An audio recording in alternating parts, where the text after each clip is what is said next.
ജലജാപ്പി എന്ന് പറഞ്ഞാള്. ഞാനാ ജലജ. അപ്പൊ നിങ്ങളുടെ അക്കൗണ്ടിലേക്കായിരിക്കും ഈ 20 ലക്ഷം രൂപ ക്രെഡിറ്റ് ആവുന്നത്. ഈ 20 ലക്ഷം രൂപ നിങ്ങളുടെ അക്കൗണ്ടിൽ ക്രെഡിറ്റ് ആവുമ്പോൾ എന്നെ കാണേണ്ട രീതി കാണണം. അതല്ല, കാണേണ്ട രീതി കാണണമെന്ന്. തിരുമണോ? ഞാനെന്താ ഉറുമ്പാണോ?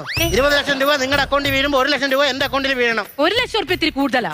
4 വർഷം മുമ്പ് കാണാതായ ഈ ചന്ദ്രൻ വന്നവനെ കൊന്നിട്ട് കത്തെന്നുള്ള രേഖ ഉണ്ടാക്കിയിട്ട് കമ്പനിയെ പറ്റിച്ചിട്ടാണ് ഇൻഷുറൻസ് നിങ്ങളുടെ അക്കൗണ്ടിലേക്ക് വരുന്നത്. കമ്പനിയുടെ കൂടെ നിൽക്കേണ്ട ഞാൻ നിങ്ങളുടെ കൂടെ നിൽക്കുവാണ്. മനസ്സിലായില്ലേ? റിസ്ക് എലവൻസ് ഒരുപാടുണ്ട്.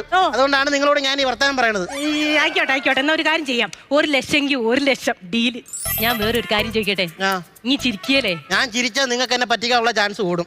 എന്റെ അക്കൗണ്ടിൽ കാശ് വന്നിട്ടാണ് ഞാൻ ചിരിക്കണമെങ്കിൽ അക്കൗണ്ടിൽ കാശും കിടക്കും. ഞാനും നിങ്ങളും തമ്മിൽ നല്ല സൗഹൃദം ഉണ്ടാവും. എനിക്ക് കുറച്ച് ഡീറ്റെയിൽസും കാര്യങ്ങളും പറഞ്ഞു തരണം. മനസ്സിലായോ? എന്നാൽ മാത്രമാണ് നിങ്ങളുടെ അക്കൗണ്ടിലേക്ക് ഈ പൈസ ക്രെഡിറ്റ് ആവുള്ളൂ. അങ്ങനെയല്ലേ? ഈ ചന്ദ്രന് അച്ഛനും അമ്മയുണ്ടോ?